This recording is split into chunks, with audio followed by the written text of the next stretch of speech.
Hello, everybody. So this is Wyndham. I'm Laurie. And we are here currently today representing the movie Lighthouse at Tulley's Farm. What is it, October Shockfest? Let's go with that. It's October. I think so. Yeah, even though we're now November. Yeah. A very generous listener has donated some tickets to us to come and check out this incredibly scary attraction. So there's something like 8 or 9 different specific things to scare the bejesus out of us. That's what I'm hearing. It's, at the minute I can see it's essentially like Chesterton World of Adventures in a field. Yeah. So that's what we're going to go for. And we'll tune in every now and then and let you know how we're going. All right, cheers. Bye.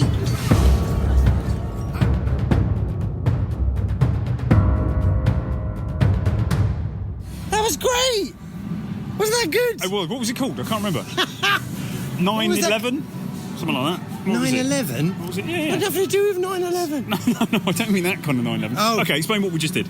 Okay, so it was kind of kind of nondescript, really, wasn't it? It's very sort of like mundane, like, oh, okay. Yeah, so basically we all walked through a shed, but to begin with, they asked us to put a bag on our heads, keep hold of a rope, a hood, and then walk around, a hood on our head. Yeah, so we can't see anything. Can't see anything. I'm following Laurie. Laurie's first into everything, so I think they gave you both barrels. How was it for you? It was a bit... Right, follow the rope on your left. And then we started descending into this sound, and it made me start thinking of Lovecraft again, in a way. Yeah. I don't know why, because I think there's probably a story where this thing, you descend into blackness. But we're doing that, and then obviously you have the obligatory sort of all jumping out. That was a bit, drama degree. Drama degree. I've done that. We had, but they need work. We're not in panto season. No, I agree. Not quite yet. No, I get that. Yeah. It will kick in November, late November. That. So we had that, then the floor starts sort of kind of weirdly falling away underneath your feet, which was great. Bit of fire, bit of wind. And wind, and you can start seeing things appearing through the hood. And then it just kind of sort of cranks up again, doesn't it, when you get near to the end? Yeah, and then you come through the end, and I'm left stood there fondling Laurie, not realising that we've finished. Yeah. He had his hood off, I didn't. But we thought we had finished. And then you go through. And then you go through, and then you're going into like this Whoa! You're going into like a butcher's abattoir, and there's this guy that looks like Hold the Door from Game of Thrones. And then this thing comes out of nowhere. She's got black eyes. Then you go to another strobe lighting and people coming at you there. All in all, right. 7, borderline 8, 7.5. 7.5. You've heard it here. Right, we're going to go and find something else.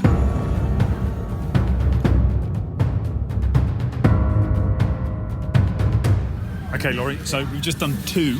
Yes. We've just done the haunted hay ride. Haunted hay ride. Yeah. What do you think of that? It was good, but I suppose it's because we weren't alone. Or, so it's just basically the two of us. A big trailer that everybody gets on the back of, and a tractor drags you around the attraction. People jump on the back and go, we go through the woods, and there's loads of sort of different scenes that we kind of enter.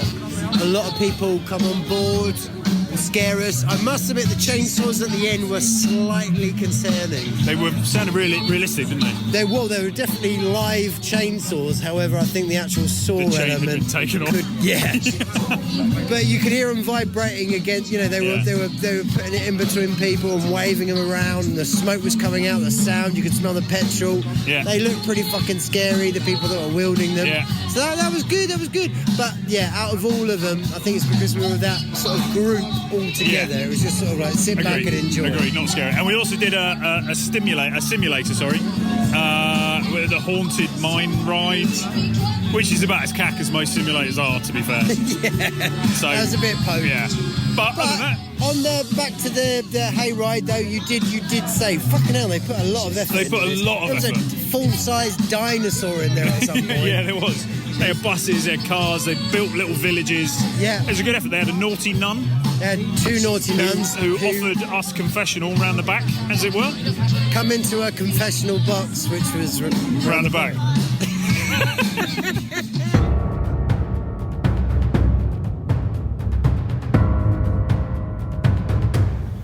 Okay, we have just finished going through the last of the 8 spooky horror Scream Fest rooms. How are you feeling about it, Laurie? I'm exhausted. I'm physically exhausted. It's proper tiring, isn't it? Oh, and crikey, not just because, like, physically, because you have to walk up and things and this, that and the other. It's because essentially all we did, it did nothing really more than potter around kind of mazes or kind of things. Yeah. But there is that constant point of tension, isn't there? So even though it's not scary, you're constantly made to jump and you constantly get that adrenaline spike. Constantly on edge. And it's just exhausting. It is. But it's far better than what I was expecting. I completely agree. I was expecting it to be something a bit shonky. Yeah. I was expecting, we're coming up to Panto season. There's a lot of actors spare out there. Don't get me wrong, I love an actor. But I was expecting, behave, it's like loads of people jumping out at me. And that's exactly kind of what it was. But the environments that they kind of put you in, there's a narrative to each environment. Admittedly, like when I think of each ride, there is kind of like a moulding. Was that ride? Was that moment of this one or whatever? But so they blur into each other a little bit because fundamentally it's about people jumping out at you from dark corners. But that doesn't get bored, doesn't get tired. It's almost like you're walking into a dream. And I'm very much of that kind of person that completely, I just surrender myself. So if I can go at the front, I would want to be right at the front. Yeah. Just completely like head first, no hands out in front of me kind of thing. And that was it. I followed Laurie around for most of it, to be fair.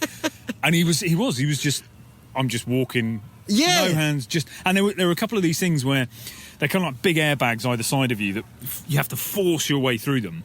Yeah. And you can't see where you're going. Completely cover you up and you can't see where you're going. But I have my hands in front of me, arms outstretched. Yeah, no, I to be on the safe side. And Laurie just blindly walked into them. That was my opportunity to experience my birth again. So it was all complete darkness. I've missed my opportunity. I very rarely get that opportunity to experience that. So I held hold of it tightly. What did you think of the Scary Clowns in 3D? Scary Clowns in 3D, I would say actually that's one of my top favourites. I agree, because it's really very what's the word? Disorienting. Disorienting.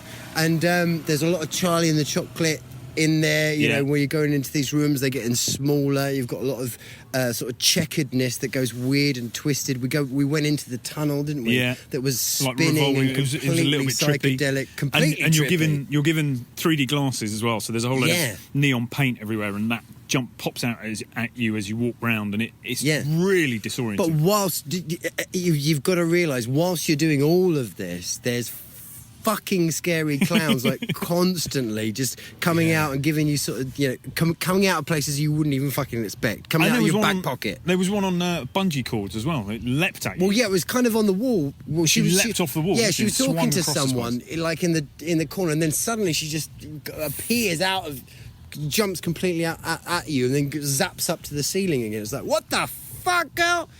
But anyway, it was mega, wasn't it? Very, very good. It was very good. Absolutely brilliant. Unfortunately for everybody, by the time you listen to this, it will have closed because the last night is tomorrow night for Bonfire Night. But I think unanimous verdict of the movie Lighthouse. Yeah. At least from me and Laurie, who are the only two here, so we're the only two that count. Yeah. Definitely come next year. Tulley's Farm.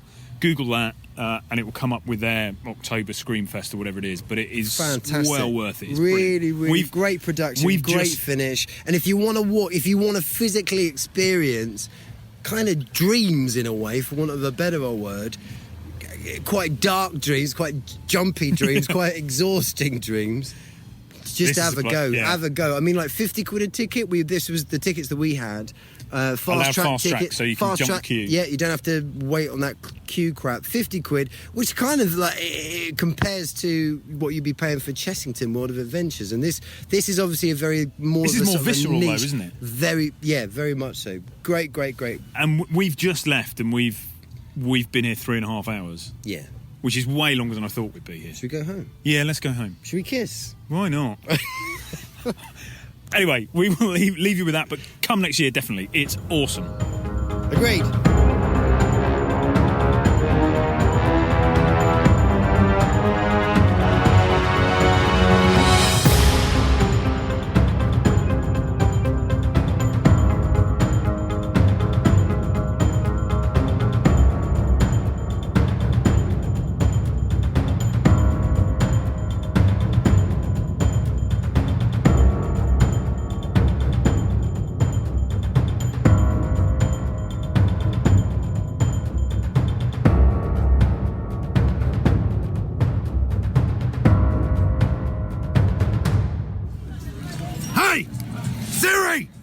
Siri! Hey, Siri, where are you? This is an interrogation! Why have you stolen Siri? Hey!